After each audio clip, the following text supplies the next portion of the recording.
जय श्री राम। नमस्कार दोस्तों, बात करते हैं आज हम कुंडली में बनने वाले दीर्घायु योग के बारे में। लंबी आयु को अगर कुंडली में देखना है, साधारणतः 64 वर्ष से अधिक की आयु को लंबी आयु कही गई है। अगर आप अपनी या फिर कोई जातक आपके पास कुंडली लेकर के आता है और आपको देखना है कि उसकी आयु दीर्घायु है या नहीं, क्योंकि कभी कभी फल कथन करते समय जातक को दीर्घायु योग को जरूर देखना चाहिए।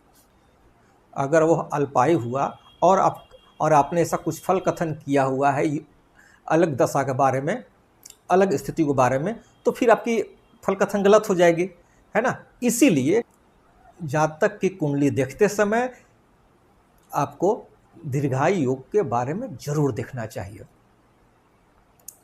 विषुवंतरी दशा में मनुष्य की आयु 120 वर्ष आकी गई है ना।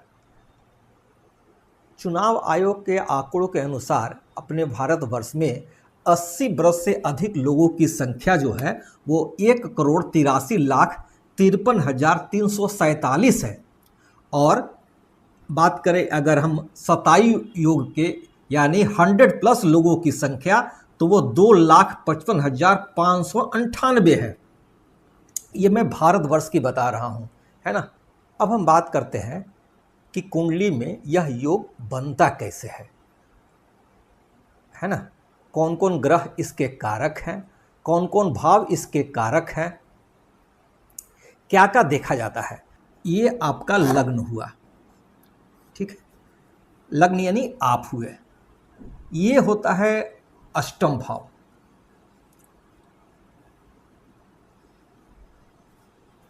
यही भाव आपकी आयु की गणना की जाती है, ठीक है।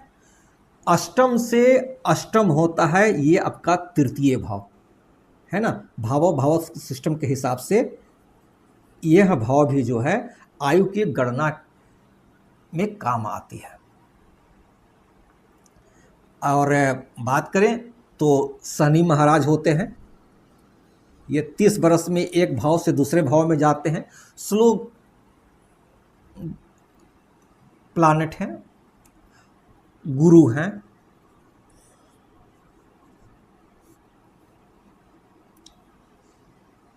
सूर्य भी देखते हैं, चंद्रमा। सूर्य क्या है? आत्मा है। जैसे लग्न आपका शरीर है, सूर्य आपकी आत्मा होती है और चंद्रमा आपके मन होते हैं, है ना। इन सभी की भी स्थिति देखी जाती है आयु की गणना करते समय। एक बात ध्यान रखिएगा, मैं कुछ योग बता रहा हूं। अगर आप किसी का फल कथन कर रहे हैं तो ऐसा नहीं कि वो एक योग बना तो आपने डिसाइड कर लिया।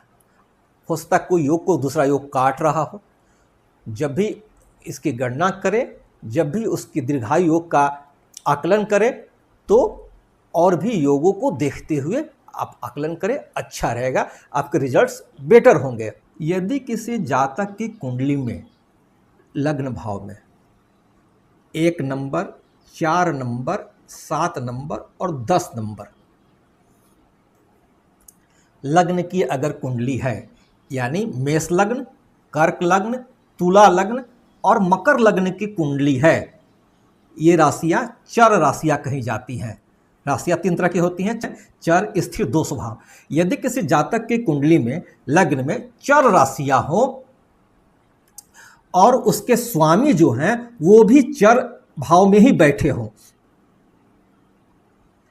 मान लीजिए कि आपका मेष लग्न की कुंडली है तो आपके स्वामी यहां बैठे हो, यहां बैठे हो, यहां बैठे हो, चंद्रमा यहां हो, यहां हो, यहां हो, यहां हो, शुक्र यहां हो, यहां हो, यहां हो, यहां हो, शनि यहां हो, यहां हो, यहां हो, यहां हो, है ना।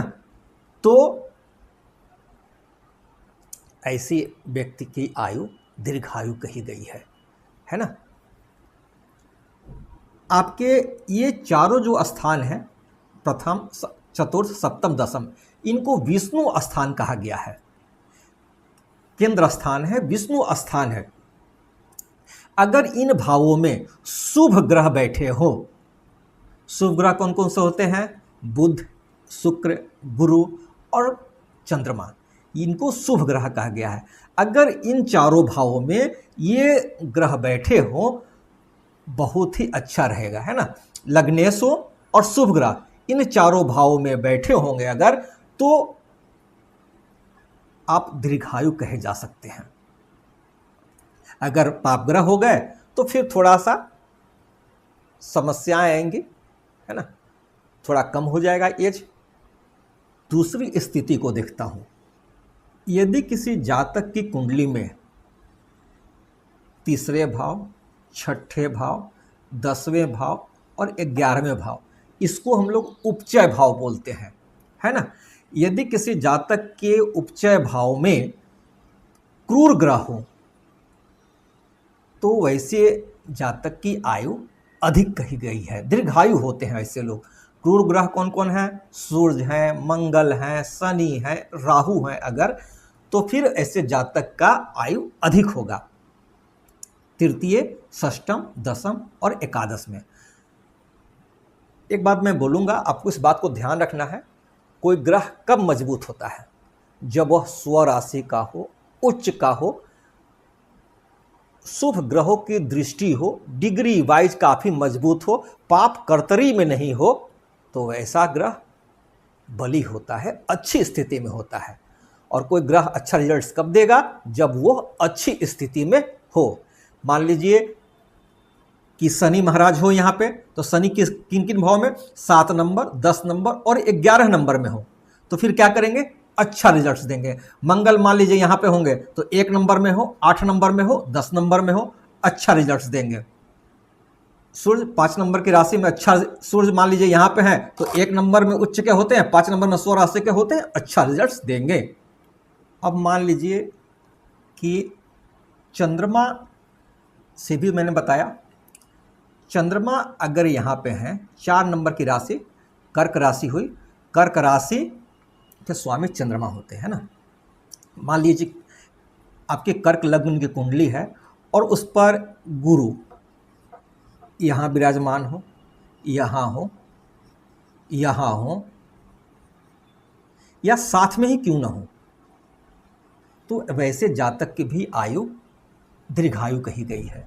क्योंकि गुरु यहाँ से बैठेंगे तो दृष्टि पड़ेगी, यहाँ से सप्तम दृष्टि पड़ेगी, यहाँ से पंचम दृष्टि पड़ेगी और यहाँ से नवी दृष्टि पड़ेगी, और साथ में रहेंगे तो युति बनेगा। तो ऐसे समय में जातक की आयु लंबी कही जाती है। सेम अगर मान लीजिए सिंह लग्न हो, है ना, इसके स्वामी कौन हुए? सूर्य हुए। सूर्य यहाँ हो, गुरु यहाँ हो, गुरु यहाँ हो, गुरु यहाँ हो, या गुरु साथ में ही हो, तो वैसे जातक की भी आयु लंबी कही जाएगी। क्योंकि गुरु की नवी दृष्टि, गुरु की सप्तम दृष्टि, गुरु की पंचम दृष्टि और गुरु की युति होगी, तो भी लंबी आयु देते हैं किसी जातक को। स्थिति के बारे में बात करते हैं। यदि किसी जातक की कुंडली में अष्टम के साथ गुरु बैठे हों, अष्टम भाव में गुरु बैठे हों, अष्टम के साथ गुरु बैठे हों कहीं पे तो और अच्छी बात है। अगर अष्टम में ही गुरु बैठे हों और उन पर बैठे हों, या फिर गुरु की दृष्टि हो, गुरु की कौन कौन सी दृष्टियां होती हैं? 5वीं, 7वीं और 9वीं दृष्टि होती है। तो गुरु कहाँ से देखेंगे? यहाँ से देखेंगे पंचम दृष्टि, यहाँ से देखेंगे सप्तम दृष्टि और यहाँ से देखेंगे 9वीं दृष्टि। यानी उस कुंडली में गुरु यहाँ हो, यहाँ हो, यहाँ हो, यहाँ से भी देख रहे हो, अष्टम पर उनकी दृष्टि हो, तो वैसे व्यक्ति की आयु दीर्घायु कही गई है। अब हम बात करते हैं अगले योग के बारे में। यदि किसी जातक की कुंडली में शनि अष्टम में हो, अपनी उच्च राशि तुला राशि या स्व राशि मकर और कुंभ में हो, तो वैसे व्यक्तियों की आयु काफ़ी अच्छी मानी गई है, दीर्घायु होते हैं ऐसे लोग। कभी कभी सेंचुरी भी मार देते हैं, शतक भी मार देते हैं ऐसे लोग। फल कथन करते समय जातक को कुछ विशेष बातों को ध्यान रखना पड़ता है। मैं एक उदाहरण दे रहा हूँ। मैंने पढ़ा था, एक राजा थे, उन्होंने एक ज्योतिष को बुलाया और बोला, आप मेरे बारे में क्या प्रेडिक्ट करते हैं, आप हमारे बारे में क्या भविष्यवाणी करते हैं?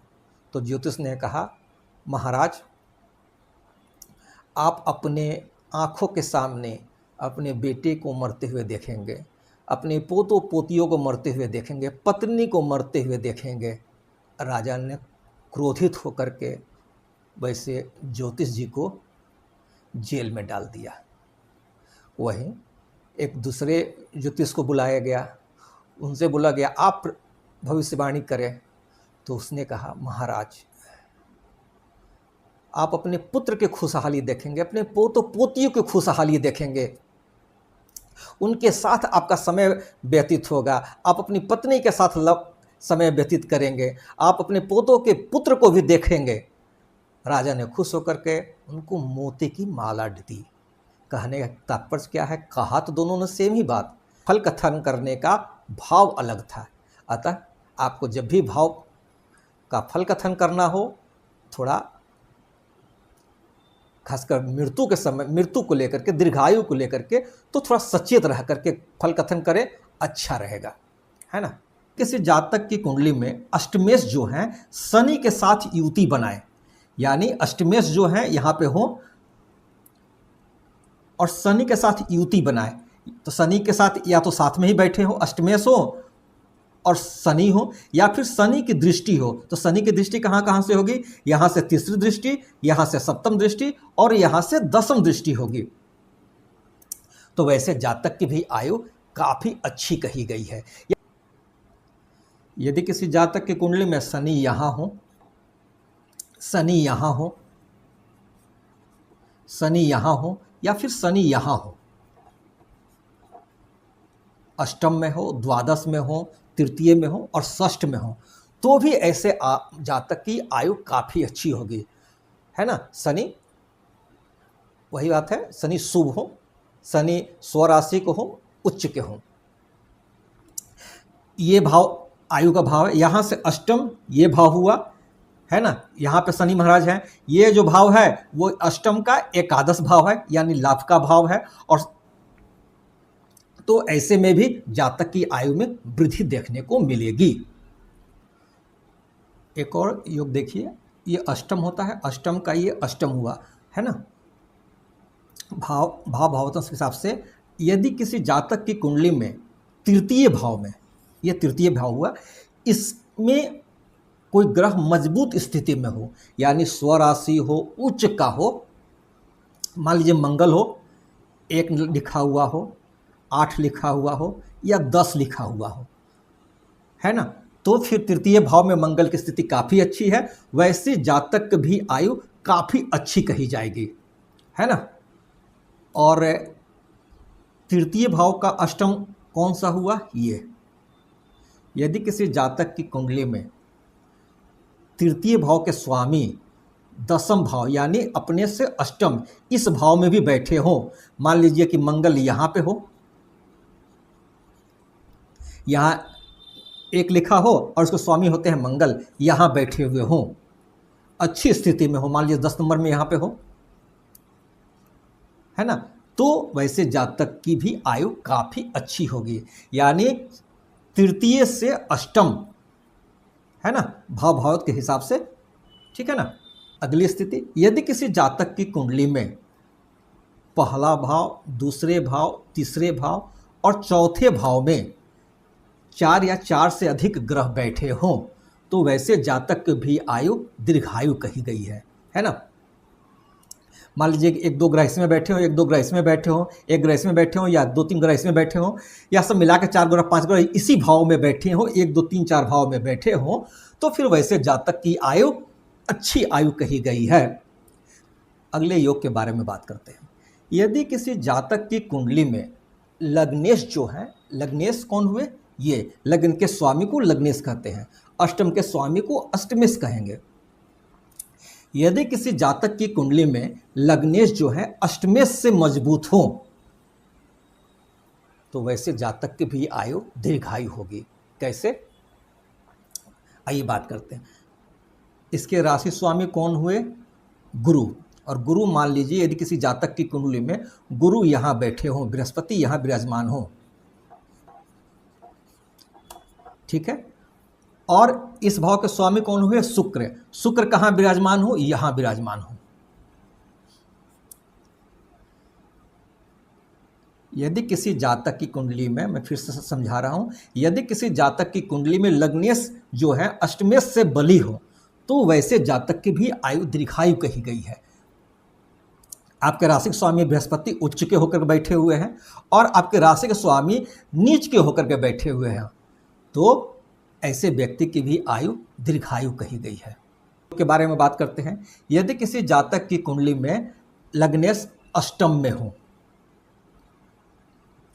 या अष्टमेश लग्न में हो या अष्टमेश और लग्नेश साथ में कहीं युति बना के बैठे हो तो भी ऐसे समय में जातक की आयु दीर्घायु कही गई है। अब अगले योग के बारे में बात करते हैं।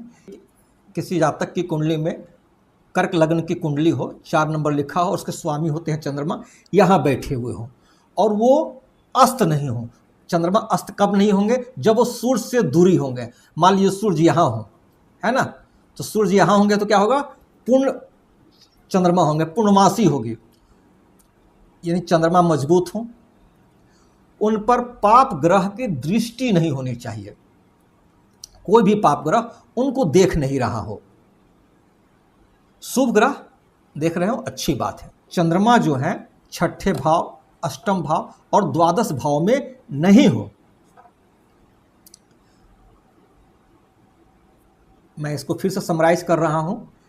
कर्क लग्न की कुंडली है, चंद्रमा आपके राशि के स्वामी हुए और चंद्रमा जो है षष्टम, अष्टम और द्वादश में नहीं हो, सूर्य से अस्त नहीं हो, यानी सूर्य उनसे दूर हो। मान लीजिए सूर्य यहाँ है और चंद्रमा यहाँ है तो फिर पूर्णमासी होगी, काफ़ी अच्छी स्थिति होगी और चंद्रमा पर किसी भी पाप ग्रह का दृष्टि नहीं हो। शुभ ग्रह हो, अच्छा रहेगा। राहु की भी दृष्टि नहीं हो, केतु की। चंद्रमा की यह स्थिति व्यक्ति को दीर्घायु बनाती है। अतः आपको पहले फल कथन करने से पहले आपकी उसकी आयु एक नज़र में देख लीजिए। अगर उसकी अच्छी है तो फिर आप उस हिसाब से उसको फल कथन करिए और भी विभिन्न विषयों पर अच्छा रहेगा। मैं ज्योतिष से संबंधित वीडियो बनाता हूं। अगर आपको हमारा वीडियो अच्छा लगे, लाइक करें, शेयर करें, सब्सक्राइब करें। सब धन्यवाद।